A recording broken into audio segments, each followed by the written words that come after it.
तो units and measurement के first video में हम लोगों ने देखा था कि कितने टाइप्स के यूनिट्स होते हैं, सिस्टम ऑफ यूनिट्स क्या क्या होती हैं।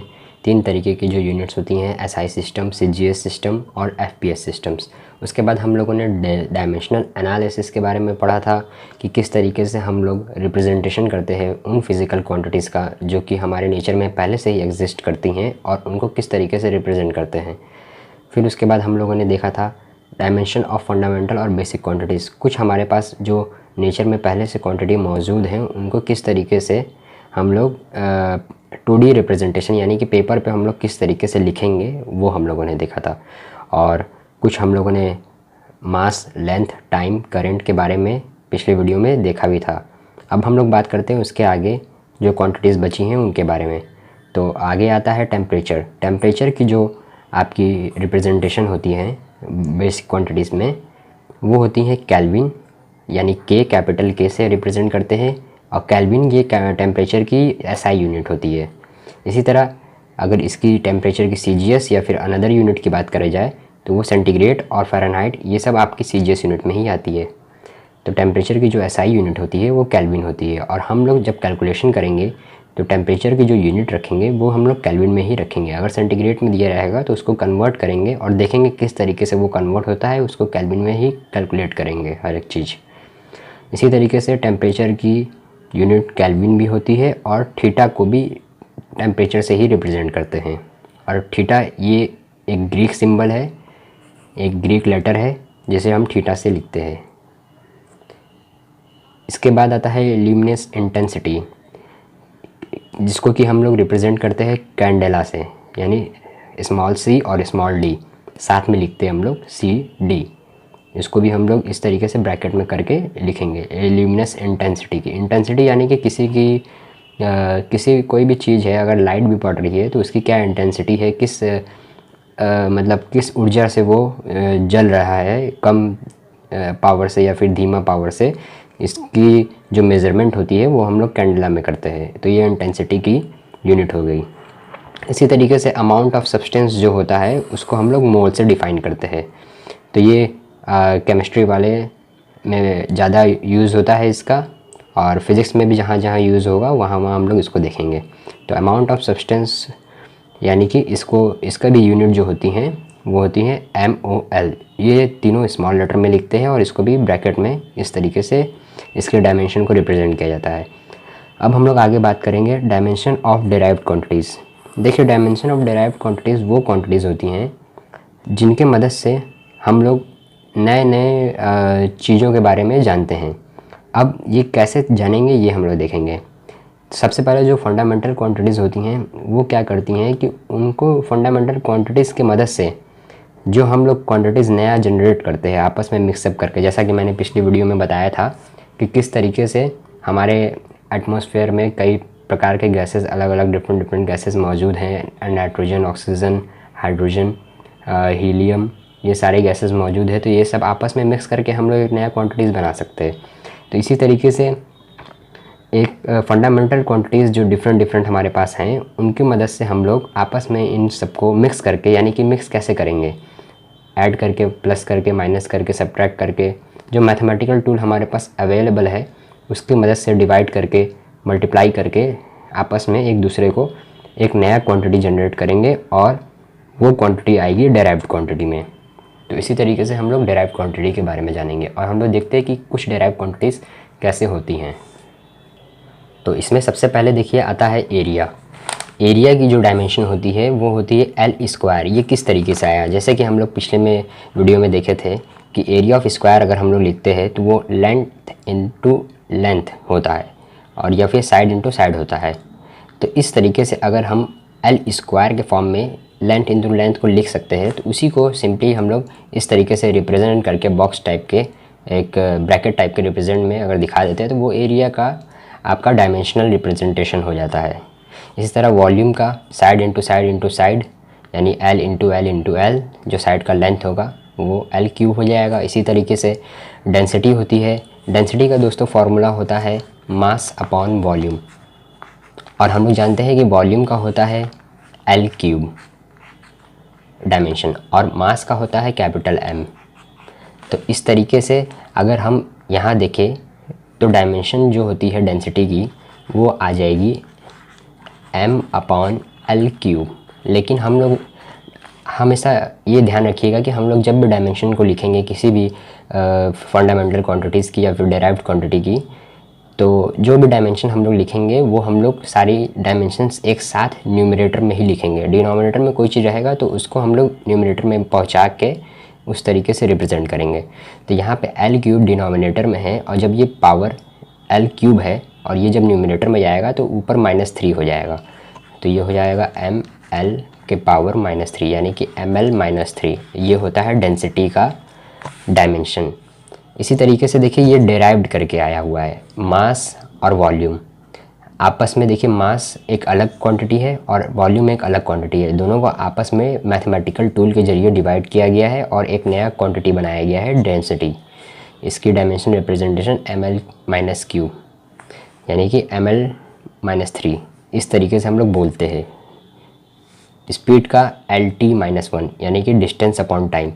डिस्टेंस हो जाएगा लेंथ मेज़र करेंगे और टाइम हो जाएगा रिप्रेजेंटेशन कैपिटल T। तो ये जो L/T हो जाएगा, उसी तरीके से जब T ऊपर जाएगा तो वो -1 हो जाएगा, इसीलिए स्पीड का जो डायमेंशन होगा वो होगा LT-1। इसी तरीके से एक्सेलरेशन का LT-2, फोर्स का mlt-2, काइनेटिक एनर्जी का ml²t-2, पोटेंशियल एनर्जी का ml²t-2। यहाँ पे हम लोग ये देख सकते हैं कि जो काइनेटिक एनर्जी, पोटेंशियल एनर्जी है, इन सब की जो डायमेंशन है ये है ml²t-2। और आपको मैं एक बात बता दूं कि जितनी भी प्रकार की जो भी एनर्जी होती हैं, चाहे वो काइनेटिक एनर्जी हो, पोटेंशियल एनर्जी हो, इलेक्ट्रिकल एनर्जी हो, मैकेनिकल एनर्जी हो, और जितनी भी एनर्जी हो, चाहे वो वर्क डन भी क्यों ना हो, क्योंकि वर्क डन ही जो हम लोग करते हैं वही एनर्जी में कन्वर्ट होता है, तो ये भी एक तरह की वर्क डन एनर्जी होती है। तो ये जो जितने भी प्रकार की ये सारी एनर्जी होती हैं उन सब के डायमेंशंस एक ही होती हैं, ये बात ध्यान रखिएगा। इसी के साथ ये हम आगे प्रूव भी करेंगे कैसे होगा। डायमेंशन में आगे देखिए यूनिवर्सल ग्रेविटेशनल कांस्टेंट, ये कैपिटल G से डिनोट करते हैं और इसको जो डायमेंशन आएगा वो आएगा m-1 l³t-2।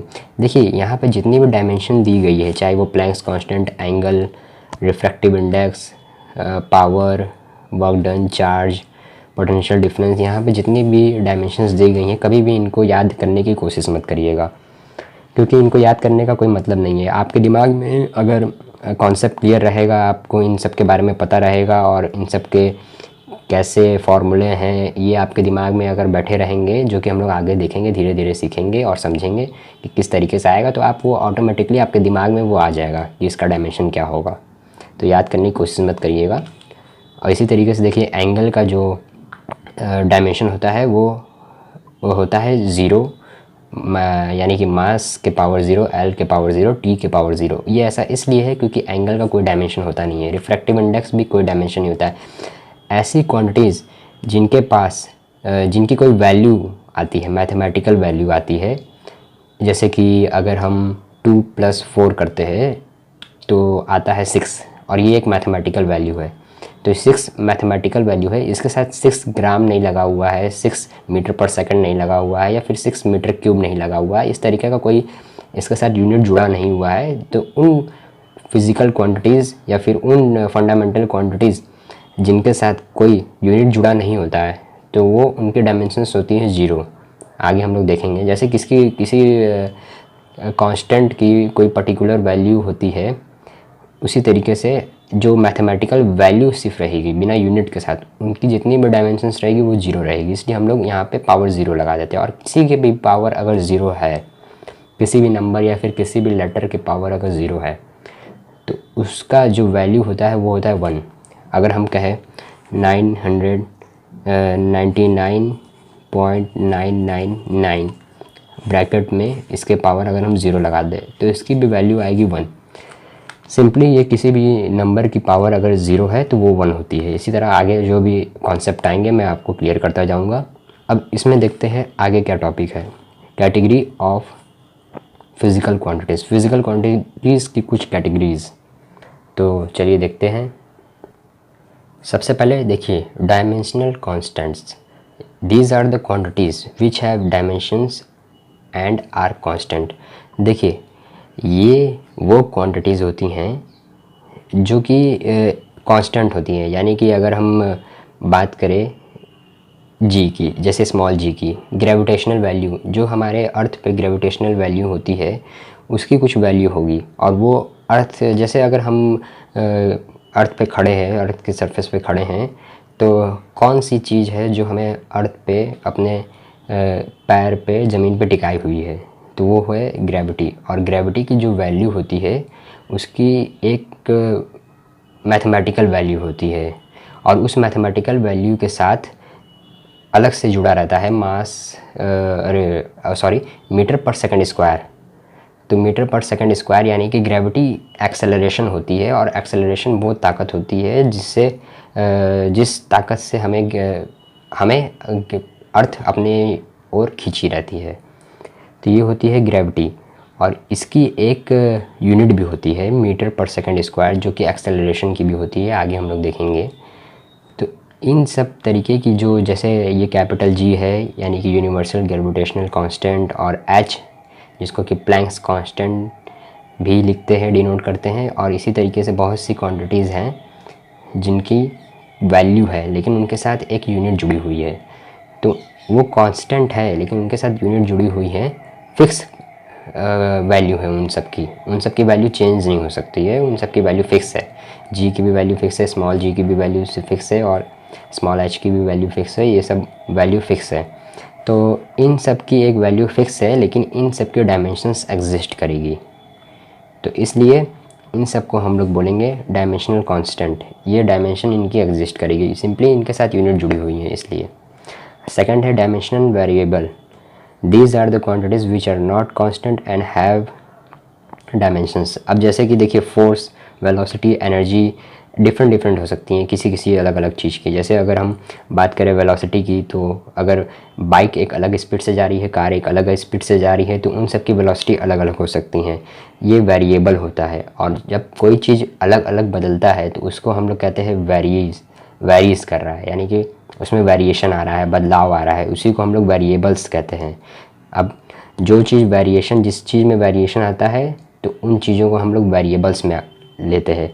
इसी तरीके से फोर्स भी अलग अलग सब चीज़ पे लगता है। जैसे कि अगर मान लीजिए हम हैं अलग वेट के और आप है अलग वेट के, तो आप पे फोर्स अलग लगेगा, मेरे पे फोर्स अलग लगेगा, क्वांटिटी उसकी अलग अलग लगेगी, लेकिन जो ग्रेविटी का दबाव है वो एक समान रहेगा। वज़न के हिसाब से जो हम लोग महसूस करेंगे वो अलग अलग महसूस करेंगे। अब इस तरीके को समझना है तो एक तरीके से ये समझ लीजिए कि अगर आप जिम जाते हैं और आपकी बॉडी अच्छी खासी बन जाती है, जो कि आप पहले नहीं बनी होती है, पतले दुबले अगर रहते हैं, तो उस समय आप अलग फील कर रहे होंगे, और जब बॉडी बनने के बाद आप अलग फील कर रहे होंगे। यही आपका ये जो फील है, यही फोर्स आपके ऊपर डिफाइन कर रहा है।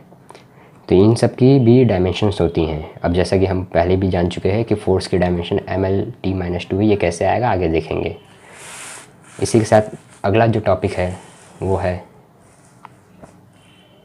Dimensional less constants. ये देखिए इन सब की कोई डायमेंशंस नहीं होती हैं। ये ऐसे क्वांटिटीज़ होती हैं जिनकी कोई डायमेंशन नहीं होती है। जैसे पाई की वैल्यू 22/7 या फिर 3.14, इसको अगर डिवाइड करेंगे तो बहुत लंबा जाएगा, लेकिन सेम इसकी कोई डायमेंशन नहीं होती। Trigonometric function sine theta, cos theta, tan theta, ये सब की जितनी भी वैल्यू होती हैं वो सब डायमेंशन लेस होती हैं। इन सब की कोई डायमेंशन आपको रिप्रेजेंट नहीं कर सकते इस चीज़ को। लॉगरिथमिक वैल्यू होती है, लॉग की वैल्यू जो होती है, log 2, log 3, इन सब की कोई डायमेंशन नहीं होती हैं। ये सब आगे हम लोग देखेंगे कि कैसे आएगा, क्या है ये सब चीज़ें। Dimension less variables. अब डायमेंशन लेस वेरिएबल्स भी होते हैं, डायमेंशन लेस कांस्टेंट भी होते हैं। कांस्टेंट वो होते हैं जिनकी कोई फिक्स वैल्यू होती है लेकिन उनकी कोई डायमेंशन नहीं होती है। इसी तरीके से डायमेंशन लेस वेरिएबल्स भी होते हैं। कुछ वेरिएबल्स होते हैं जो कि बदलते हैं, उनकी वैल्यूज़ बदलती हैं पर उनकी कोई डायमेंशन नहीं होती है। जैसे एंगल अब 30 डिग्री है, 20 डिग्री है, 40 डिग्री है, लेकिन इनकी कोई वैल्यू डायमेंशन में नहीं होती है। डायमेंशन में वैल्यू मतलब कि डायमेंशन रिप्रेजेंटेशन नहीं होता है। रिफ्रैक्टिव इंडेक्स भी अलग अलग होता है, जैसे ग्लास का अलग होता है, एयर का 1 होता है। तो ये सब रिफ्रैक्टिव इंडेक्स मटेरियल की रिफ्रैक्टिव इंडेक्स होती है। रिफ्रैक्टिव इंडेक्स वो चीज़ होती है जो कि किसी मटेरियल को दी जाती है ताकि हम उसमें ये बता सकें कि जब उसमें लाइट इंटर करे तो वो लाइट कितनी मुड़ेगी। ये अंदाज़ा हम लोग रिफ्रैक्टिव इंडेक्स से लगाते हैं। ये हम लोग आगे पढ़ेंगे। और बहुत से क्वांटिटीज़ हैं जो कि बदलती हैं पर उनकी कोई डायमेंशंस नहीं होती हैं। अब हम लोग आते हैं अपने अगले टॉपिक पे जिसका नाम है principle of homogeneity. According to this principle in each term will have same dimension. यानी कि इस डायमेंशन प्रिंसिपल ऑफ होमोजेनिटी में ये बताया गया है कि अगर कोई फार्मूला है और उस फार्मूले में कई टर्म्स है तो वो हर एक टर्म में जो उस हर एक टर्म की जो क्वांटिटी ली गई हैं, जो लिया गया है, जो फार्मूले में जो टर्म लिया गया है, वो हर एक टर्म एक ही डायमेंशन कंटेन करेगा, यानी एक ही तरीके का डायमेंशन कंटेन करेगा, सेम डायमेंशन कंटेन करेगा। एक फार्मूला की बात बता रहे हैं आपको, ये है v is equals to u plus a t. ये एक फार्मूला है, इसके बारे में हम लोग आगे देखेंगे कि ये कैसे आया है और ये कैसे इसको हम लोग यूज़ करेंगे। फ़िलहाल यहाँ पे बस ये देखने वाली बात है कि जो v है ये वेलोसिटी है, यानी और u है ये इनिशियल वेलोसिटी है, v होता है फाइनल वेलोसिटी। जैसे कि अगर कोई कार है वो चल रही है तो उसकी स्टार्टिंग वेलोसिटी इनिशियल वेलोसिटी का ही जाएगी, और जो फाइनल वेलोसिटी जाए यानी कि जहाँ पे वो जिस स्पीड पे वो स्टार्ट की है वो उसकी फाइनल वेलोसिटी हो जाएगी, जहाँ रुकेगी तो वो उसकी अलग वेलोसिटी रहेगी, वो उस समय उसकी स्पीड अलग रहेगी। और किस एक्सेलरेशन से जा रही है वो a रहेगा, कितने टाइम के लिए जा रही है वो t रहेगा। तो हम लोग यहाँ पे जान चुके हैं कि जो v होता है वेलोसिटी, स्पीड की जो वो होती है डायमेंशन होती है वेलोसिटी, और ये देखिए इनिशियल वेलोसिटी। यहाँ v और u, स्पीड और वेलोसिटी, ये दोनों अलग अलग चीज़ें होती हैं, इन सब को हम लोग आगे डिफ़ाइन करेंगे। लेकिन फ़िलहाल अगर स्पीड और वेलोसिटी ये दोनों एक ही चीज़ को बताती हैं, गति को बताती हैं कि कितनी तेज़ी से आदमी चल रहा है या फिर कोई ऑब्जेक्ट है वो चल रहा है, तो ये दोनों एक ही चीज़ को बताएंगे, इसलिए इन दोनों की डायमेंशन जो होगी वो सेम होगी। स्पीड की जो ये फार्मूला होता है, हर फार्मूले की मदद से हम लोग डायमेंशन निकाल सकते हैं बहुत ही आसानी से। स्पीड होता है डिस्टेंस अपॉन टाइम, डिस्टेंस हो गया आपका डिस्टेंस का डायमेंशन हो गया l, यानी कि ये लेंथ में मेज़र करते हैं इसलिए l हो गया, और टाइम का डायमेंशन होता है t। ये t ऊपर जाएगा, यहाँ पावर 1 में है नीचे डिनोमिनेटर में, हम लोग न्यूमरेटर में लिखते हैं डायमेंशन को, इसलिए l t-1 ये हो गया स्पीड का डायमेंशन। तो lt-1 यहाँ पे लिखा गया है, lt-1 यहाँ पे लिखा गया है। और इसी तरीके से एक्सेलरेशन का जो डायमेंशन है वो होता है lt-2, और फिर ये टाइम के साथ मल्टीप्लिकेशन में है इसलिए मल्टीप्लिकेशन में डायमेंशन भी करेंगे हम लोग उसी तरीके से। जैसे जैसे फार्मूला रहेगा सेम उसी तरीके से रखते जाइए, और उसी तरीके से आप जब रखेंगे तो जो फाइनल आपको रिजल्ट मिलेगा उसमें लेफ़्ट हैंड साइड जितने भी जो भी डायमेंशंस रहेगी, जितनी भी टर्म रहेगी, उनकी डायमेंशंस जो आपकी रहेगी वही राइट हैंड साइड भी हर एक टर्म की डायमेंशंस होनी चाहिए। तो यहाँ पे u की जो स्पीड है वो lt-1 होती ही है, और यहाँ पे भी इसकी जो टर्म है वो lt-1 है। और जब ये t-1 और ये एक t जो कि ये यहाँ पे है जिसके पावर 1 है, तो जब हम ये जानते हैं कि t-2 अगर इंटू t है तो अगर ये बेस सेम होता है तो पावर ऐड हो जाता है, तो t-2 + 1 ये आ जाएगा t-1। तो यहाँ से ये t-1 आ गया और ये lt-1 हो गया। तो यहाँ देख सकते हैं हम लोग कि ये एग्जांपल में जो lt-1 है ये लेफ़्ट हैंड साइड भी है और हर एक टर्म में राइट हैंड साइड भी lt-1 है। यही प्रिंसिपल ऑफ होमोजेनिटी का कहना है कि हर एक राइट हैंड साइड और हर एक लेफ़्ट हैंड साइड में जितने भी टर्म रहेंगे सभी के डायमेंशन सेम रहेंगे। अब हम लोग बात करते हैं इसके प्रिंसिपल की, और इसके प्रिंसिपल की तो हम लोगों ने बात कर ली है। अब हम लोग बात करेंगे इसके एप्लीकेशंस की कि कहाँ कहाँ इसका यूज़ होता है, कैसे हम इसको किस किस जगह यूज़ कर सकते हैं। तो सबसे पहला है to check the correctness of an equations, यानी कि कोई इक्वेशन अगर दिया हुआ है, कोई फार्मूला दिया हुआ है तो उसका हम लोग वो सही फार्मूला लिखा है कि गलत लिखा है उसको हम लोग करेक्ट भी चेक कर सकते हैं कि ये फार्मूला सही है कि गलत लिखा हुआ है। ये एक अच्छा तरीका है कि एक फार्मूला को कैसे जांचना है। जैसे एक फार्मूला है s = ut + ½ at², तो ये एक फार्मूला है। s यानी कि इसको हम लोग बोलते हैं लेंथ, s को लेंथ बोलते हैं। आगे हम लोग देखेंगे ये सब कैसे आया है, फ़िलहाल ये जानिए कि s को बोलते हैं लेंथ। तो l हो जाएगा इसका डायमेंशन, u यानी कि स्पीड, lt-1 टाइम मल्टीप्लिकेशन में है t। इसी तरीके से 1/2, इस जो नंबर होते हैं उनकी कोई डायमेंशंस नहीं होती हैं, ये मैंने पहले ही बताया था, ये सब डायमेंशनलेस होते हैं, इनकी कोई डायमेंशन नहीं होगी इसलिए 1/2 यहाँ पे नहीं लिया गया है। एक्सेलरेशन का जो डायमेंशन होता है वो lt-2 और t² है इसलिए टाइम का स्क्वायर हो जाएगा। जब इनको आपस में सॉल्व करेंगे तो यहाँ पे जो फाइनल रिजल्ट आएगा लेफ़्ट हैंड साइड लेंथ आएगा, इसके पहले वाले टर्म में राइट हैंड साइड में भी लेंथ आएगा और इसके सेकंड वाले टर्म में राइट हैंड साइड में भी l आएगा। ये t-2 और t+2 कट जाएगा, t पे पावर 0 हो जाएगा और t किसी भी चीज़ पे पावर अगर 0 है तो वो 1 हो जाती है। तो इसलिए ये इसका एक एग्जांपल है। इसका सेकंड एग्जांपल भी देखिए इस तरीके से है कि जो अगला फार्मूला है वो है v square equals to u square plus 2as। यहाँ पे वी स्क्वायर वही स्पीड है, उसका स्क्वायर कर दिया गया है, तो एल टी माइनस 1 का स्क्वायर कर दीजिए। और यहाँ पे देखिए हम लोग पहले यहाँ पे ये देखिए जो स्पीड है उसका भी स्क्वायर है, तो यहाँ पे एल टी माइनस 1 पे स्क्वायर कर दिए। देखिए यहाँ ब्रैकेट पे लगा के हम लोग डायमेंशन का जो रिप्रेजेंटेशन है जिस तरीके से दिखता है वो उस तरीके से फॉर्म में लगा के स्क्वायर किए। इसके पहले वाले में हम लोगों ने ऐसा नहीं किया था।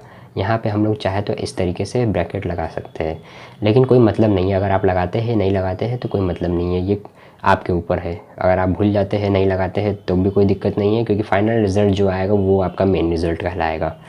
इसी तरीके से यहाँ 2 का कोई डायमेंशन नहीं होता है क्योंकि एक नंबर है। एक्सेलरेशन का डायमेंशन होता है एल टी माइनस 2, और जो एस होता है लेंथ, यानी कि इसकी जो डायमेंशन होगी वो होगी एल, कैपिटल एल। तो इसी तरीके से ये एल स्क्वायर, ये जो स्क्वायर है ये इस पर स्क्वायर चला जाएगा, ये भी स्क्वायर हो जाएगा, यानी कि जो स्पीड की जो डायमेंशन है उसका स्क्वायर हो जाएगा। तो ये एल पे पावर 2 हो जाएगा, टी पे पावर माइनस 2 हो जाएगा। इसी तरीके से राइट हैंड साइड भी इस पे पावर माइनस, इस पे भी पावर स्क्वायर हो जाएगा। तो ये देखिए एल स्क्वायर टी माइनस 2 हो जाएगा, और ये जब आपस में एल एल मल्टीप्लाई हो जाएगा तो ये एल स्क्वायर हो जाएगा और टी माइनस 2 हो जाएगा।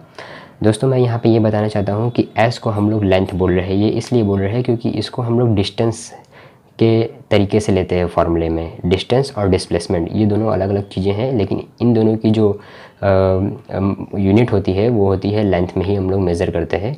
तो इसलिए हम लोग इसको डिस्प्लेसमेंट भी बोलेंगे और डिस्टेंस भी बोलेंगे। वो कब बोलेंगे हम लोग देखा जाएगा, वो तब बोलते हैं जब आपको क्वेश्चन में किस तरीके का सवाल पूछा गया है, उस बेसिस पे हम लोग इसका हम लोग प्रोनाउंस करते हैं उसको, कि उस समय हम लोग क्या बोलेंगे। ये आप खुद ही समझ जाएंगे करते करते, और ये बहुत ही आसान चीज़ है।